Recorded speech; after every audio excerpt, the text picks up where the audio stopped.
Assalamualaikum warahmatullahi wabarakatuh. Kali ini kelompok kami akan menjabarkan mengenai bab pertumbuhan ekonomi. Nama saya Muhammad Ainur Rahman, MPM 720221428. Saya akan menjelaskan mengenai pengertian pertumbuhan ekonomi. Pertumbuhan ekonomi adalah kenaikan kapasitas suatu negara dalam jangka panjang untuk menyediakan barang atau jasa masyarakatnya. Namun, hal ini bukan berarti harus terus-menerus mengalami kenaikan, karena laju pertumbuhan bisa positif ataupun juga negatif. Di mana jika positif artinya ekonomi mengalami pertumbuhan dan sebaliknya, jika negatif berarti mengalami perlambatan. Selanjutnya yaitu teori pertumbuhan ekonomi. Ada beberapa teori pertumbuhan ekonomi. Yang pertama yaitu teori klasik. Teori ini dikemukakan oleh Adam Smith. Salah satu istilah yang dipopulerkan oleh Adam Smith yaitu pertumbuhan output total, di mana menurutnya faktor pendorong pertumbuhan output negara tersebut dan SDA bersifat konstan, yang artinya selama SDA-nya masih ada maka tergantung dengan manusia dan modalnya untuk mengolah SDA tersebut. Dan sebaliknya, jika SDA-nya habis, maka SDM dan modal tidak ada gunanya. Sekian dari saya, pembahasan selanjutnya akan dilanjutkan oleh teman-teman saya. Assalamualaikum warahmatullahi wabarakatuh. Assalamualaikum warahmatullahi wabarakatuh. Saya Fitra Citra, saya akan melanjutkan presentasi dari teman saya. Saya akan menjelaskan tentang teori neoklasik. Teori neoklasik ekonomi ini sebenarnya merupakan perkembangan dari teori klasik yang telah lebih dulu diperkenalkan oleh Adam Smith. Tokoh yang mengemukakannya adalah dua ekonom senior bernama Robert Solow dan T.W. Swan. Oleh karena itu, teori ini dikenal pula sebagai model pertumbuhan ekonomi Solow-Swan. Aliran neoklasik memusatkan teorinya pada tiga faktor yang berpengaruh pada pertumbuhan ekonomi, yaitu modal, tenaga kerja, dan perkembangan teknologi. Teori ini meyakini bahwa peningkatan jumlah tenaga kerja dapat meningkatkan pendapatan per kapita. Namun, tanpa adanya teknologi modern yang berkembang, peningkatan tersebut tidak akan dapat memberikan hasil positif terhadap pertumbuhan ekonomi secara nasional. Assalamualaikum warahmatullahi wabarakatuh. Perkenalkan, nama saya Muhammad Rahman. Saya akan melanjutkan presentasi dari teman saya. Dan saya akan membahas teori pertumbuhan ekonomi modern. Menurut Walt Whitman Rostow, pertumbuhan ekonomi suatu negara itu ada tahapnya yang dikemukakan dalam bukunya The State of Economic Growth, yaitu yang pertama, masyarakat tradisional, di mana biasanya pada tahap konsumsinya hanya untuk konsumsi pribadi. Dan yang kedua, prakondisi lepas landas, yang merupakan masa transisi dari masyarakat tradisional ke tahapan selanjutnya, di mana pada tahap ini sudah mulai terjadinya perdagangan kecil. Dan yang ketiga, lepas landa. Pada tahap ini sudah muncul metode-metode baru yang lebih modern dan memiliki kepentingan untuk menabung.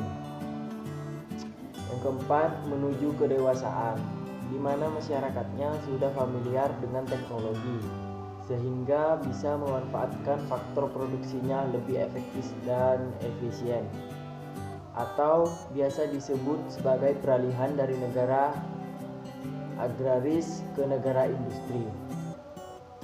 Dan yang terakhir, masa konsumsi massal yang tinggi, di mana masyarakat sudah konsumsi tidak hanya kebutuhan primer, tapi juga kebutuhan sekunder dan tersier, yang artinya masyarakat sudah tidak banyak lagi yang melakukan kegiatan produksi karena dianggap sudah sangat sejahtera. Assalamualaikum warahmatullahi wabarakatuh. Terima kasih. Assalamualaikum warahmatullahi wabarakatuh. Nama saya Yuliatin, NPM 720221443. Di sini saya akan menjelaskan tentang ciri-ciri pertumbuhan ekonomi. Ciri-ciri pertumbuhan ekonomi ada 6. 1. Terjadi laju pertumbuhan penduduk serta produk per kapita yang cepat. 2. Meningkatnya produktivitas masyarakat. 3. Adanya perubahan struktural yang signifikan. 4. Terjadi urbanisasi dalam suatu negara. 5. Melakukan ekspansi ke negara maju. Dan 6. Terjadinya arus barang, modal, dan juga manusia antar bangsa-bangsa atau antar negara di dunia. Saya Faniala Fitri dengan NPM 720221441 akan menjelaskan tentang faktor-faktor pertumbuhan ekonomi. Terdapat 5 faktor pertumbuhan ekonomi, yaitu yang pertama, ada sumber daya manusia atau SDM. Sumber daya manusia merupakan salah satu faktor produksi dalam ilmu ekonomi, di mana meningkatnya sumber daya manusia akan mempercepat naiknya pertumbuhan ekonomi, mengurangi angka pengangguran, serta mengurangi angka kemiskinan. Yang kedua yaitu sumber daya alam atau SDA. Sumber daya alam dalam suatu negara mempengaruhi pertumbuhan ekonomi secara langsung, karena sumber daya alam juga merupakan salah satu faktor produksi yang mampu meningkatkan pendapatan. Yang ketiga, kemajuan teknologi. Pemanfaatan teknologi akan mengindikasikan dengan meningkatnya tingkat kecepatan menghasilkan produk dengan lebih cepat dan efisien. Hal ini juga berguna untuk menghemat anggaran yang seharusnya untuk pekerja itu dapat digunakan untuk keperluan lain. Kemudian yang keempat, tingkat inflasi. Diketahui ada 2 jenis inflasi yang berpengaruh langsung dalam bisnis perusahaan, yaitu cost push inflation, yakni penurunan penawaran barang dan jasa yang disebabkan oleh kenaikan biaya produksi, dan demand pull inflation, yakni kenaikan permintaan baik berupa barang dan jasa sehingga harganya naik.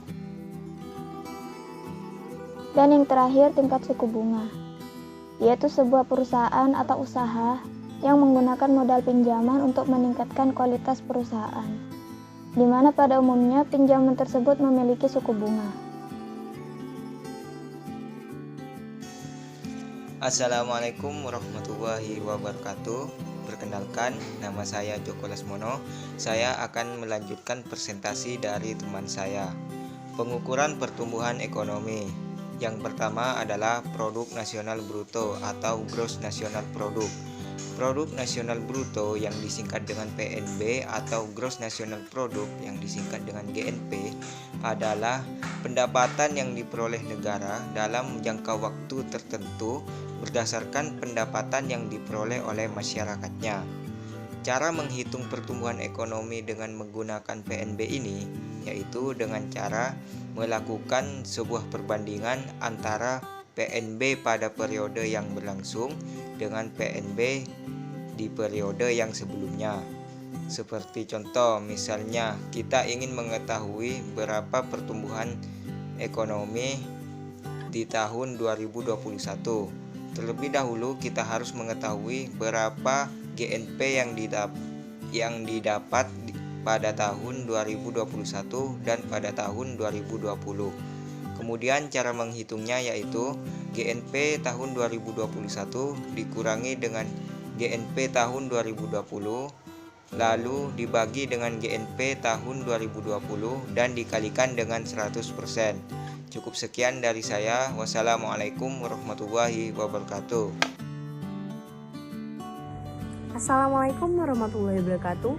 Saya Wina Ramansa Bibi 720221440 akan mempresentasikan tentang perhitungan pertumbuhan ekonomi. Di sini saya akan menjelaskan tentang produk domestik bruto atau gross domestic product. Cara perhitungan produk domestik bruto atau PDB atau gross domestic product atau GDP tentu berbeda dengan PNB.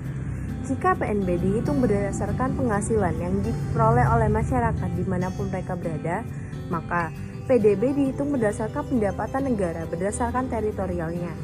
Mengenai rumus perhitungan dengan memanfaatkan PDB sama dengan PNB, yaitu di mana membandingkan PDB pada periode berlangsung dengan periode sebelumnya. Mengenai tata cara perhitungan pertumbuhan ekonomi telah kami cantumkan di dalam makalah kami.